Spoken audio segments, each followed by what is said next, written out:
We play and call it work.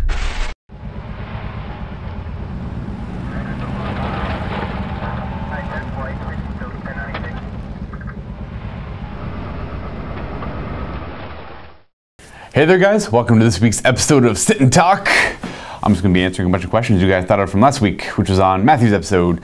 Next week is Josh's, so what you're going to do is leave comments for him below on the comments under this video on the MiniWarGaming channel, because the comments are going to be disabled on the YouTube channel. It's just easier for us to amass all the comments and all the questions you guys are ready to ask us. This week, I don't know, see what you guys have to ask me.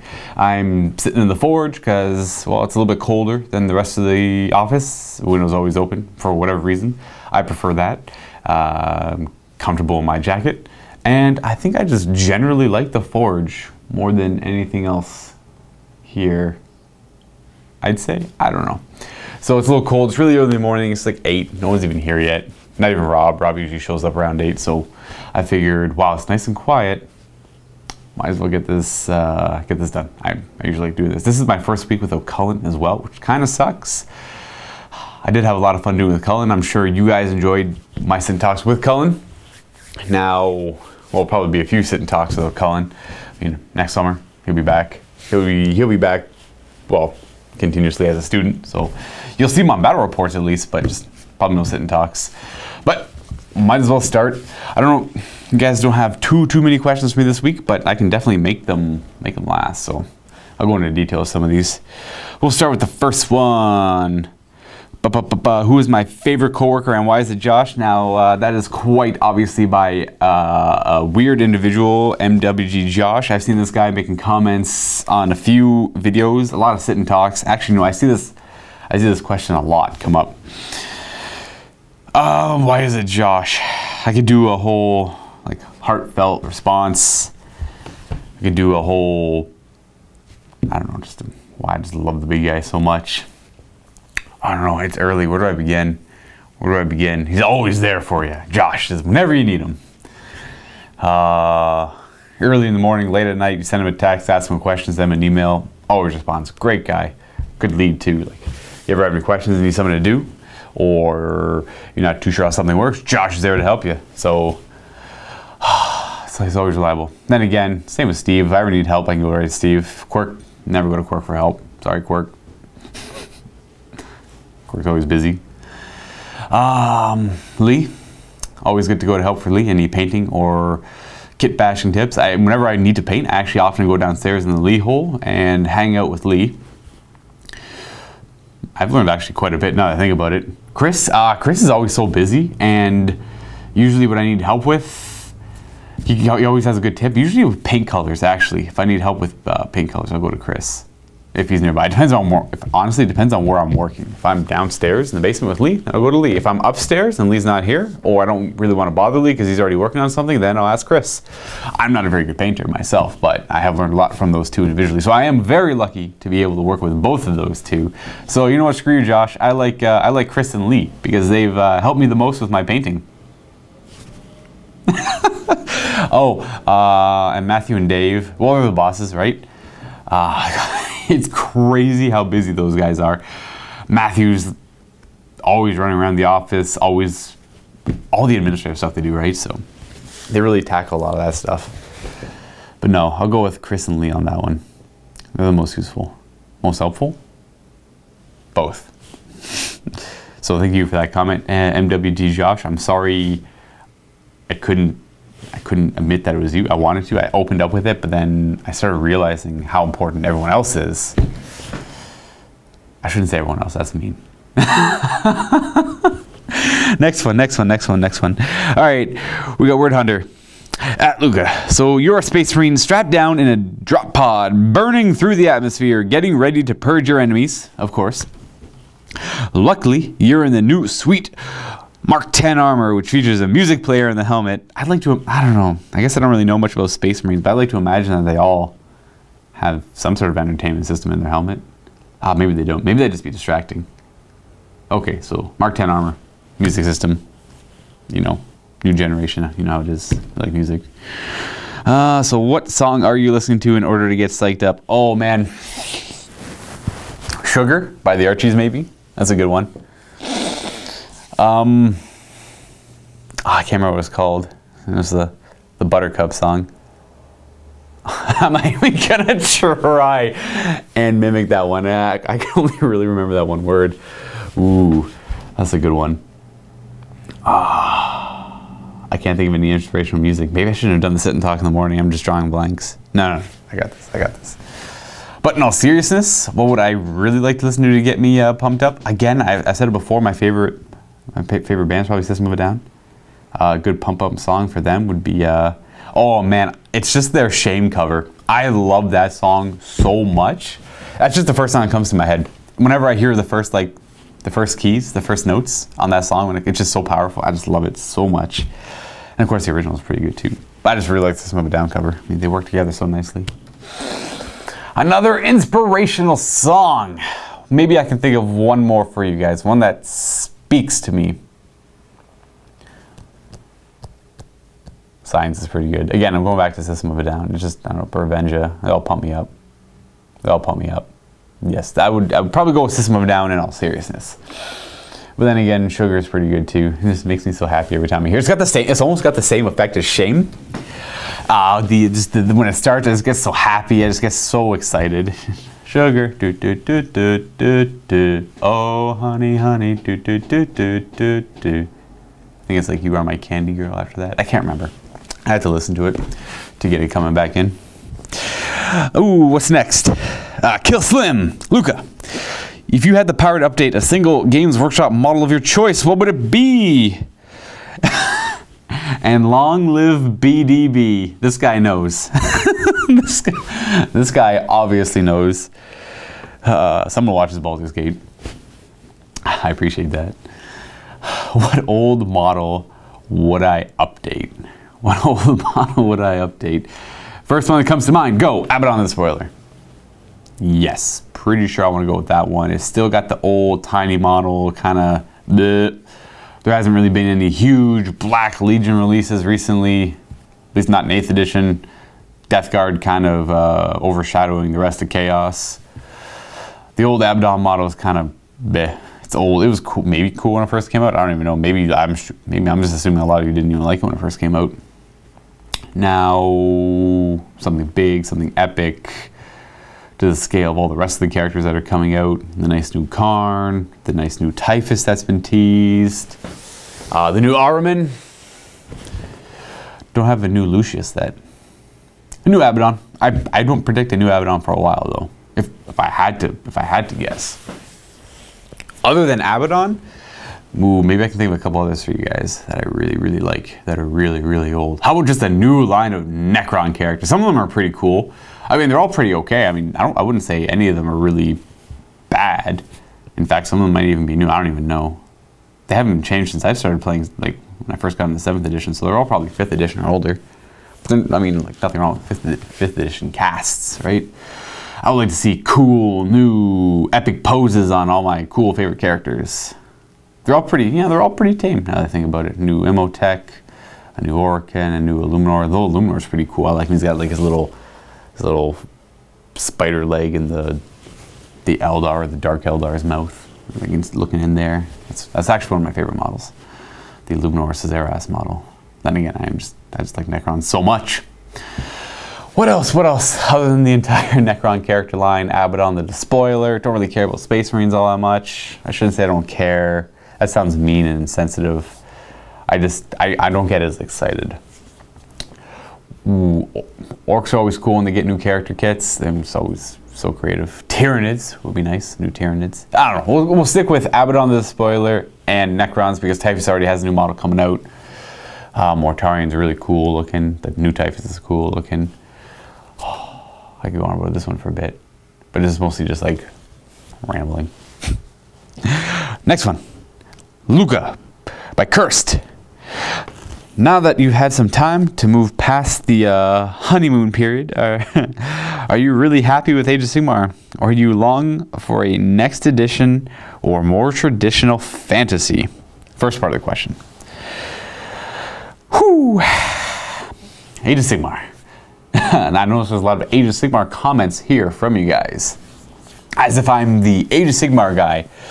Now, I would like to also direct all your questions about Age of Sigmar to Josh, because he loves Age of Sigmar questions.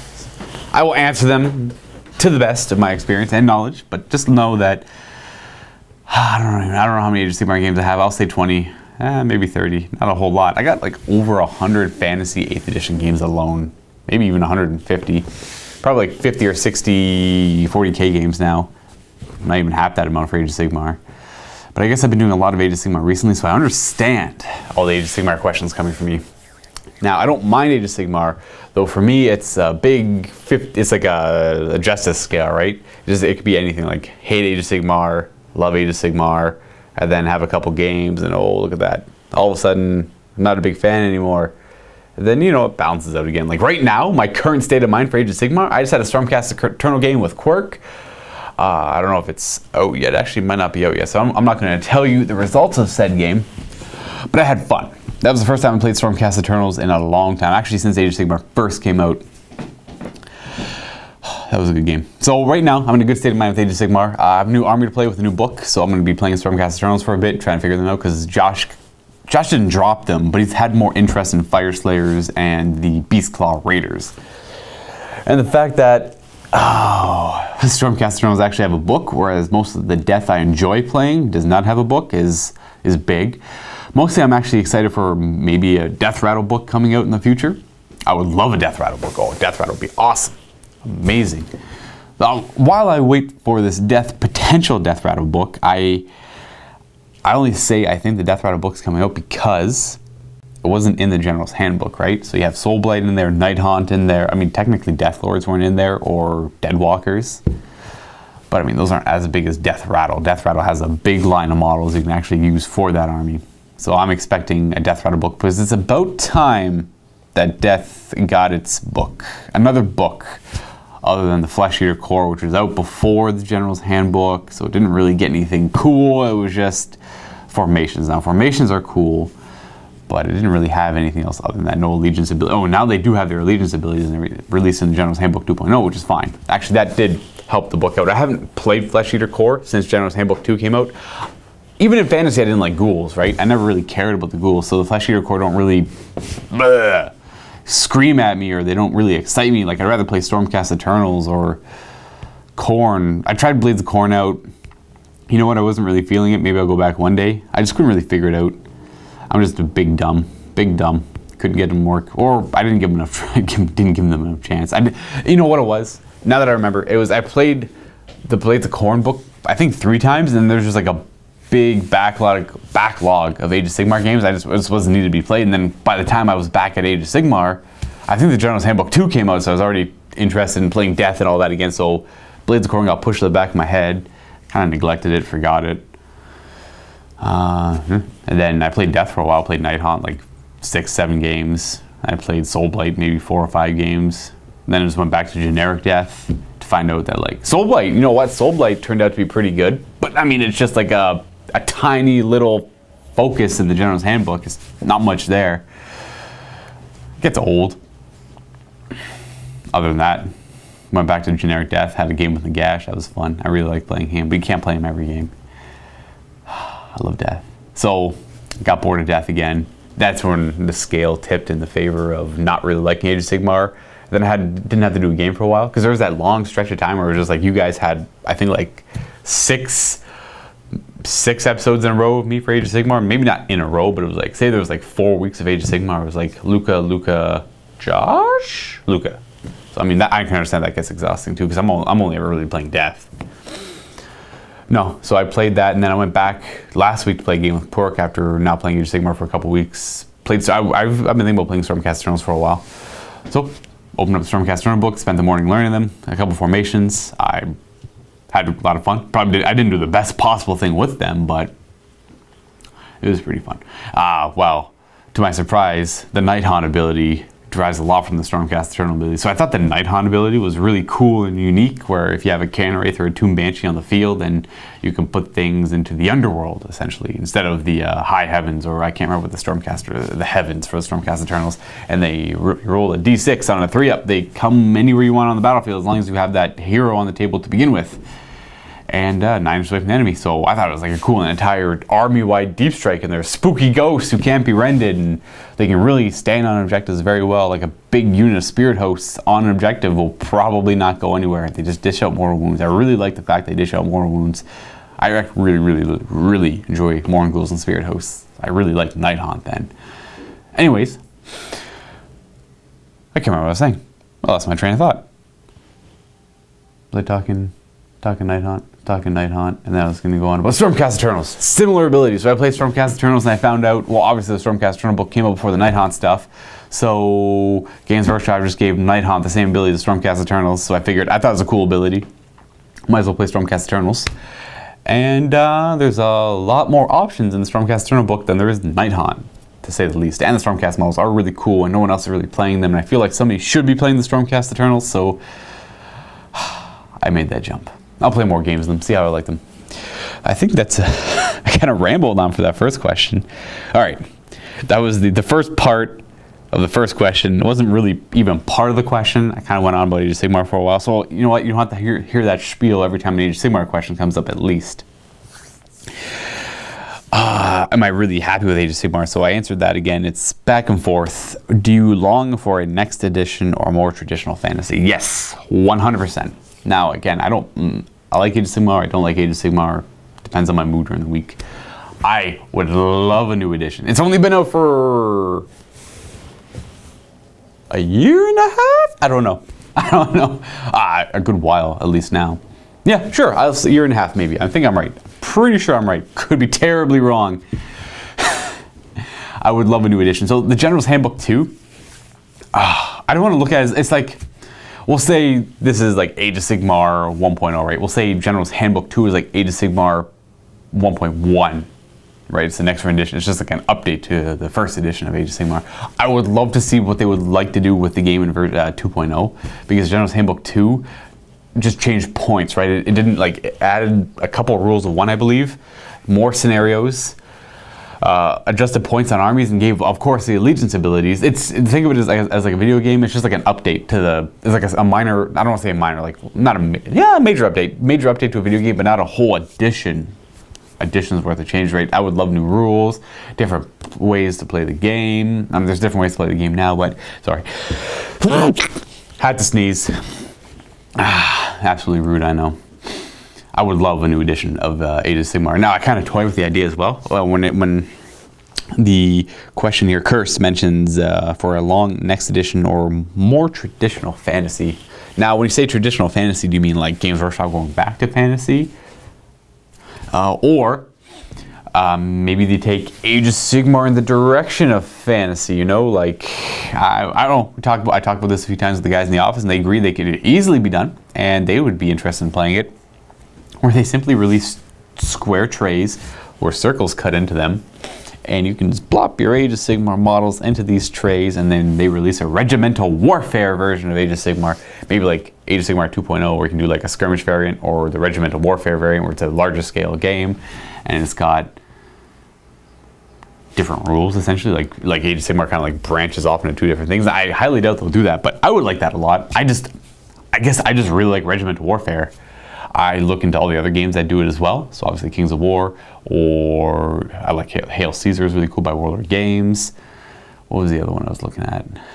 Oh man, I can't remember what it is. It's got a similar name as Kings of War. Obviously I haven't played it, but looking into all of them. I'm just, Ninth Age, of course, is another one. I love those regimental warfare games so much. But I don't get to play them that much, or not as much as I like to. I know, I'm assuming that I get to play fantasy more than most of the guys out there, just because it's easy to access for me. Steve and I get to play it a lot. Cullen and I get to play it a lot when Cullen's here on his reading weeks, or when he's on summer vacation. So that's lucky of me. I do get to play it at least once a week, or sometimes twice a week, depending on how much time we have. I would like to play more, honestly. It is very, or like maybe not strictly fantasy, but more regimental warfare based games. I just find them very interesting, the way your whole army interacts with each other, and like one failed panic test over here could cause a chain reaction across your board. And the rules could be simple. Like Age of Sigmar's like key thing is simplicity, right? It's nothing too crazy. You interpret the rules as you read them. It's usually pretty self-explanatory with a few FAQs online, and it's just a tiny, tiny rule book, right? Now, what they can do for that is they can just make the movement very simple. Like you just have a block of guys. It doesn't matter. They pivot for free, whatever. They just move around, but flanks still matter when you're charging. That's like the only thing you have to watch for is when you charge, you just charge nearest and nearest. So you get front charges or you get like flank charges. Boom, boom, boom, you know, trying to mimic with my hands. Just the outmaneuvering your opponent in the movement phase with the regimental warfare game is very addictive, I find. So I would love to see Age of Sigmar go down that route, or at the very least have like an Age of Sigmar 2nd edition where, oh gosh, who knows what they do. They could just change it completely, or they could just do enough changes to make it similar to a new game. At least that's my opinion on it. I talked about that with some of the other guys, and like I said, they're interested. They think that'd be a cool idea, the regimental warfare Age of Sigmar, because obviously can't go back to fantasy. Fantasy's like, the old world is slightly destroyed. But you could definitely go to the regimental warfare Age of Sigmar route. I don't know if that's what they want. I doubt it. They got rid of fantasy for a reason. Second part of the question though. Also, do you find / know anyone outside of work that you play 8th fantasy with? I can find any players in my area, Chicagoland area, and my local Games Workshop stores are hardcore pushing. Oh, he can't. Sorry, just there was like an interruption. He can't find any players in his area, and his local Games Workshop stores are hardcore pushing Age of Sigmar. Of course, local Games Workshop's gonna be pushing Age of Sigmar. It's one of their star childs, right? It's like we're at 40K. Like, well, at first it was Age of Sigmar for a good while. Then 7th edition 40K was down here, and I was like, bam, 8th edition 40K. It's like way up there. Like Age of Sigmar is like somewhere down there for now. Obviously, Age of Sigmar hasn't been getting a lot of attention, or as much attention as 40K. You guys can see that for yourself. Like six. Well, 8th edition is fresh, so it makes sense. There's like 6 to, I don't even know how many codexes are at this point. 6 maybe, 5, something like that. As opposed to just the General's Handbook and a new Path to Glory book for Age of Sigmar, I believe. But no, back to the question. I don't actually have any friends out. No, what am I talking about? I do play with friends. If I can convince them to play. They're really, it's the same issue. These guys are really into 8th. They enjoy fantasy. They don't actually own their own models. One of them doesn't own their own models. One friend does own his own models. Actually, the Dark Elf army, my friend Desmond's. I borrow them. Like I borrow them indefinitely, but if we ever want to play fantasy, I just bring them on over. Or if we ever want to play Age of Sigmar, I bring them on over. We just throw it out in a game. So that's like my one real life friend that I do still play fantasy with in real life. Very rarely, by the way. Like maybe once every 6 months, several months, something along those lines. My other friends, we proxy fantasy, because they just don't have the money to get in the army. They play 8th edition. They played 40K. They never played fantasy, or they did way back in the day. Like we're talking when we were all back in like grade 9, grade 10, so we're 15. It's like 12 years ago. So it was a good while ago. They don't have those armies anymore. One of them still does.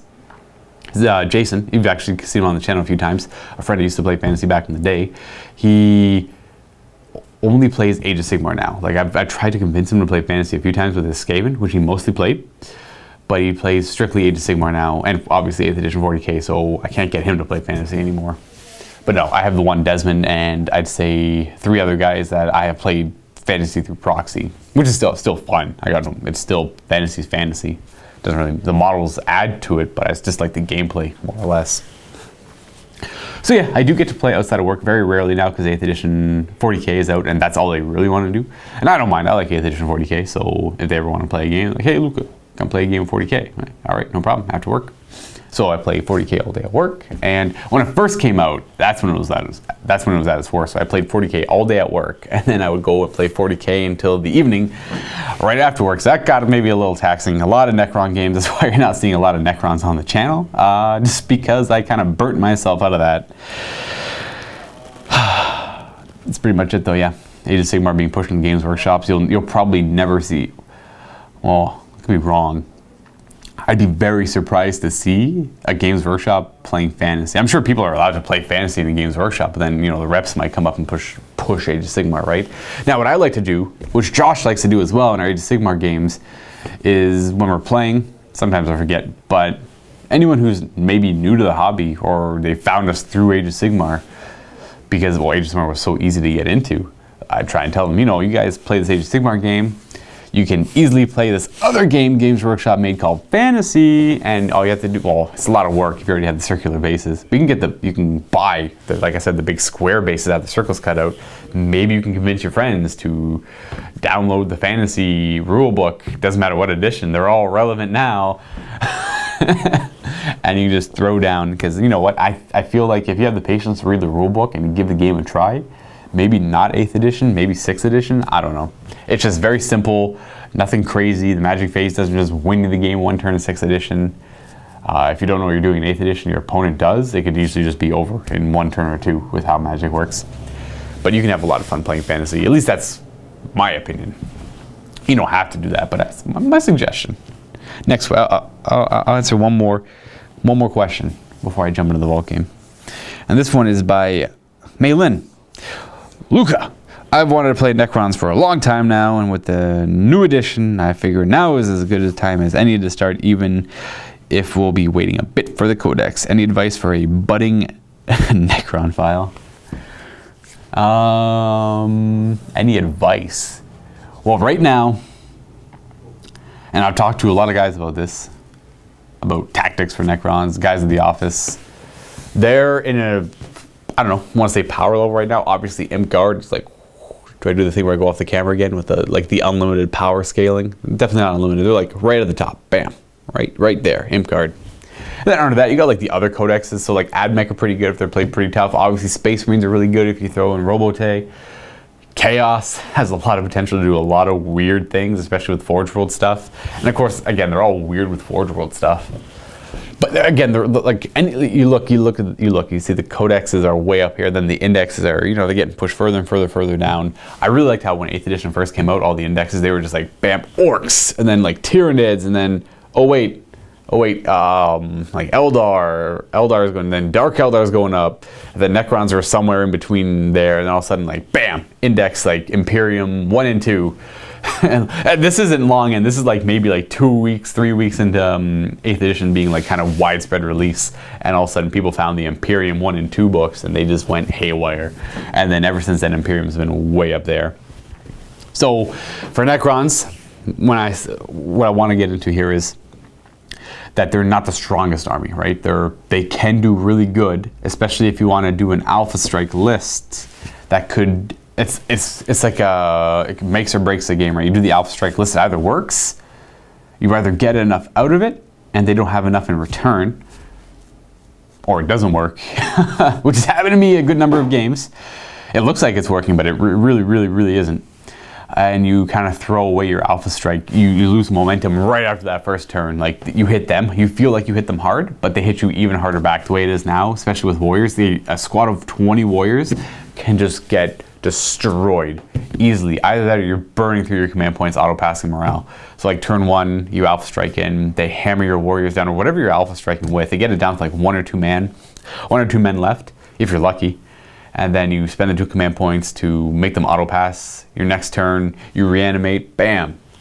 Lucky you get a good amount of them back, but for the next turn you reposition, then their army repositions as well to counter move, and then they just hammer you right back. That unit that just reanimated, you spend the 2 command points on, is dead now, which is fine because that's another turn of shooting into them, but they won't need as much shooting to kill them. Then they can start focusing on other things, and that's where a lot of the issues come in, because people are like, my first 10 games with Necrons, people didn't really know how to play because they're still working out the 7th edition mindset where they get like that feel no pain. So if you kill something, it's dead, which is good because you can still spread fire around.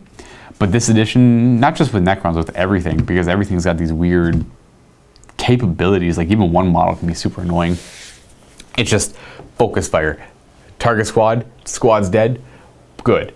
Next turn, target squad, squad's dead, good. And that's just terrible for Necrons, man. It's just because you spend so many points in buying a maximum squad, right? So you don't want to do MSU, massive small units, because it just counteracts the reanimation protocol rule, because then it'll just be, they just need half the firepower to kill that minimum squad, because they're still going to focus fire squads, then you can get no benefit out of the reanimations. Now, you might get lucky with the big squads, and they whiff their shooting, or maybe the army they have isn't very good at taking out massive 20-man blocks of warriors.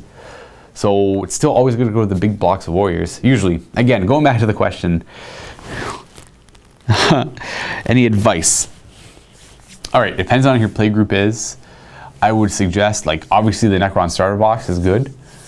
If you haven't already bought that, maybe 2 of them because you get Ghost Arcs, which are helpful. I only usually really bring 1 Ghost Arc, and Ghost Arcs are, like, Warrior and Ghost Arc spam is pretty good because that's a double reanimation protocol, which makes, if your opponent's not focus firing, then it'll give you such an advantage. You'll probably win the game off that alone, just barge spamming. So again, there's different tactics. So you can buy a couple starter boxes. You get your warriors, you get your ghost arcs. You want 20-man blobs. You want 20-man blobs of warriors for sure. No real reason to go less than that. Another tactic you can do is you have a 20-man, like a couple 20-man blobs of warriors, and like maybe 2 5-man squads of immortals because they're cheaper, or 2 10-man squads of warriors if you just want 2, and you just kind of screen your front squads of warriors because you don't want them being charged, right? You can fall back and then the other squad can shoot. But if you're usually your opponents have just so many small squads, they just spam so many squads. All they do is they just charge both squads of warriors. And if you keep your warriors close together, which you don't really want to do, but at the same time you do because of Cryptex, or like keep them close together at the back ranks, not the front. You want the front spread out so they both can't get charged at the same time. Once your warriors are charged, it's almost over. It's weird because you want to move up the field, you want to get into rapid fire range. So the second you're charged, that's a 20-man blob, 240 points. Done. Because you fall back, maybe you're lucky your other squad isn't shot up, they can return fire and kill the guy that charged them. Again, that happened in my first few games where I was only getting charged by like 1 unit at a time, so my 1 more unit will fall back, that one will just focus fire on that. It's like a turn wasted, but then again I kill a unit at the same time. So I would suggest, again, you need warriors. Immortals are good too with Tesla and Overlords. Usually, like, I'm on the fence about Overlords. They're pretty good. They can give +1 to hit on warrior squads or destroyer squads, which is, you know, destroyers hitting on 2s, you're rolling 1s. Would I bring I tend to bring an Overlord every time. Sometimes it's just better to have a couple Cryptex and just to fill your battalion HQs, and then just kind of bring more of anything else, because an Overlord is pretty expensive for the +1 to hit. Not pretty expensive, it's just like, if sometimes it feels expensive. I think it's like 111 points with a War Scythe without the Res Orb. I don't really bring the Res Orb a lot. There's merit in it, there's definitely value in a Res Orb, especially if you got a squad of like 1 warrior left, they reanimate, you get 5 back, then you pop the Res Orb, you do it again 14 more times. That 30, as long as you reanimate 3 Necron warriors, the Res Orb got its points back. So anything more than 3 warriors off a Res Orb is good. Or, you know, if you have it with Lich Guard or whatever else reanimates. Essentially, okay, my suggestion for what I find fun, it can get boring after a while because again, you're just bringing big units of warriors.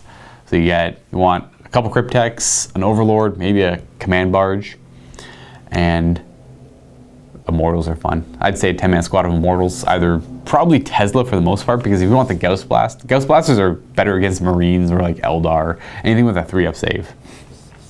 Unfortunately, the Strength 5 doesn't matter as much against Toughness 3 as it did in the last edition. The Tesla is usually really good, especially if you're facing a lot of guard with 5-up saves. Anything with a 5-up save or a 4-up save even, you want to spam Tesla. Anything with a 3-up or more save, Gauss Blasters, Gauss Blasters. Other than that though, if you don't want the Immortals with the Gauss Blasters, you can buy 6 Destroyers. 6 Destroyers are expensive, but they're always good to have, and you can build an army around them. I've always had success with Destroyers. So if you're going to buy Destroyers, buy Destroyer Lord. Obviously, I'm giving you a lot more to buy than what you want to buy, I'm assuming. So here's your route. You can go like Destroyers and Destroyer Lord. Or you can go like lots of Warriors and some Mortals and a couple Cryptex. Like, those are probably both good starting points. The Destroyers obviously can fit into a fast attack formation or the Outrider detachment. So you get like maybe 2 squads of Destroyers, a Destroyer Lord, and like Wraiths or Tomb Blades. Or if you want, just get like 3 squads of Warriors or 2 squads of Warriors and Immortals and some Destroyers to help out that battalion. Again, you want at least 2 Cryptex and an Overlord, or some named characters. Being Illuminor Caesaris is a really good named character to buy for Necrons because he acts as a Cryptek. He doesn't give the invulnerable save, but he does augment Warriors. So if you want to try and play against a tougher opponent, usually you want to have Warriors with Illuminor Caesaris, which will give them, well, he augments their stats at the start of the game, right? So he gives them +1 strength, toughness, or ballistic skill. The only one you want is the toughness. So I would even recommend spending command points and trying to get the toughness one. If you get the ballistic skill, maybe not. It just means they're hitting on 2 for the rest of the game, which is good. So that's a 20-man blob. Again, 20-man blob Warriors with toughness 5 is a lot harder. That kind of solves the issue of them being taken off the table 1 turn. A 20-man squad of Warriors with toughness 5 is a lot harder to take off the turn off the table than a squad of 20 warriors of toughness 4.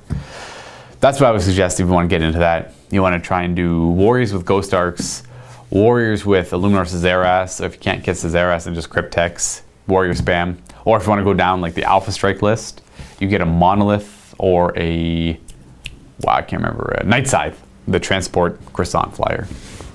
And a Deceiver, of course, which is the main tactic a lot of Necron players use right now. Where you just have the Deceiver. The Deceiver lets you redeploy 12 inches away from the enemy at the beginning of the first battle round. So after seize the initiative, you get to redeploy up to D3 plus the Deceiver anywhere you want within 12. So obviously you put the Monolith up, and then the Monolith, when it's deployed, it lets you put anything in the Tomb World, and before it moves, it can deploy those things pretty much as a vehicle does. So the Monolith redeploys, it doesn't move, start turn 1, it's 12 inches away, you deploy out, let's say 10 Lich Guard, that's the usual people do, and then they disembark 3 inches away, then they have their 5-inch move, so it's like an 8-inch move away from the Monolith. All of a sudden they're 4 inches away from an enemy to charge, an enemy of your choice with the redeploy as well. That's the usual tactics for Necrons. They don't really have a lot more going for them than that, other than lots of like value units, Alpha Strike. It's pretty much just like lots of value units or Alpha Strike, and if you can pull it off, you can pull it off. Again, it's just like a mid-range army right now. It's not the worst army, but it's not the best. It's nowhere near the new Imperial Guard. So I guess I shouldn't down-talk the Necrons, but they're fun to play. They're my favorite army to play. Just I'm so used to them being powerful from 7th edition. Sorry guys, back. Dave needed into the room. He was giving a guest a tour, and like I said, I'm doing this kind of early in the morning, so people are now starting to show up. But I think I'll end that question there and jump into the vault and kind of just sit down for another 30, 45 minutes. I don't know, depending on, I got a few more questions to ask. Actually, I was able to, well, actually got a lot more questions to ask. I'll do one more for you guys, Oh, here's another one, Maylin. Is it more tiring than you expected to work at, this is the same guy as the Necron question. Is it more tiring than you expected to work at MiniWarGaming? I'll start with that one. You know what? My last job, I was a manager at a restaurant, Tim Hortons, not a fast food place, coffee, donuts, lunch foods, soups, that kind of thing. I thought that was kind of like mentally taxing and exhausting because they were long days, 10-hour days, sometimes 12. And just dealing with like teenagers all day or like annoying customers or just rushes, like multiple rushes throughout the day. So I thought that was kind of annoying. Coming to here, it was good at first. And then I noticed like playing like really long 40K games. Sometimes you're recording these games for, I don't know, guest shows up at 9:30, you do the whole tour, introduction. Sometimes you get right into it, you start recording. You don't finish until like 3 or 4 because there's like a lot of interruptions, or you kind of go around, talk to other guys a lot, or this is just a big game in general. That does get mentally exhausting. That can, like, well, I guess mental exhaustion is never a good thing. Maybe it is, I don't know. Essentially, being busy is good, is what I'm trying to get at. You get home, and it's just, honestly, all I want to do is just sit down and play video games, just to, like, blank out and just, boop, just forget about anything. Like, if I have stuff to do, I'll go do that, but I usually prefer just to sit down and just talk to my friends and play video games. That's just how I like to unwind. I do find it exhausting. From time to time, it can be exhausting. Of course, everyone agrees. Recording a game all day is harder than you'd think. Not the toughest thing in the world, by no means. I love this job. It's an amazing job. But it was actually more mentally exhausting than my previous job, and I was very surprised to find that out. I know it's not construction or landscaping or anything. Yeah, I know I did that when I was a teenager, so I had more energy maybe. I didn't really like that. I only did those as summer jobs. Ugh. Probably shouldn't have done those as a teenager, of course. You know, paid under the table. Hush, hush. Those were pretty exhausting, but they felt like, I don't know, I had more energy, or I don't know. They didn't bother me that much, now that I think about it. I just didn't really like them. The hours were long, didn't really feel that, it felt kind of rewarding, but not really at the same time. It was really slow progress, as you guys kind of know. At least the guys I was working with, it was slow progress. But I find it very tiring just to stand up in place all day. Having to move around is almost easier. I figure as the filmer, you probably don't get much chance to sit throughout the day and also have your arm up. I imagine after a long career, MiniWarGaming, one has huge thighs and a jacked right on. Yeah, right. I was thinking about that the other day. Like, why is none of us? Why do we all have right-handed cameras? I guess we're all right-handed, right? Do they even make left-handed cameras? I don't even know, man. But no, you know, we move all the time because we're constantly like, usually you want to keep the clips from the same side of the table. Sometimes that's just not possible. And like a lot of time off the camera, just like, I don't know, like being a vulture around the table, just like looking at the table. What can I do? What can I do? Of course, Steve doesn't have to do that. Steve's very stationary because he's very tall and he can see every point on the table, just standing down and looking straight down at it. But no, I circle the table a lot. And sometimes like my feet get a little sore. I mean, I'm used to standing on my feet all day at my previous job. I barely get a chance to sit down then. Yeah, you're right, you never really get to sit down now. You're constantly walking from studio to studio. The only time you really sit down is on lunch. Sometimes just take a short lunch just to get right back to the game, because you do want to get the game done at some point, so sitting down for like an hour-long lunch or like half an hour-long lunch doesn't really work out. Sometimes just kind of sit down, eat food, chat about the game a little bit. If the guest is ready to go back, you go right back. That's like the only real break you get. Other than that, you're kind of just patrolling the table the whole game. A lot of walking now that I think about it. Yeah, a lot of walking. But the arm up thing, you know what? The arm up thing never really bothers me. I've never had that issue. Shaky hand or anything like that. It's just the camera's up just for a little bit, back down, back up. The camera's pretty light too. And it's not one of the newer cameras. The other guys have actually got like one of the new cameras here. This is much larger. This is Steve's new camera. Because this old one broke down. This one's much heavier, like way heavier. So maybe, I don't know, it's actually kind of built pretty good though too. It's really comfortable to hold on to. It's like, I don't know. The cameras are light, so they don't really hurt the arm all that much. But yeah, I do get tired. Everyone else does too. I mean, everyone gets tired of their job, right? It's hard to motivate yourself to do much of anything when you get back home. That's the same for a lot of people. Like I said, I just want to make dinner, hang out with my girlfriend, relax.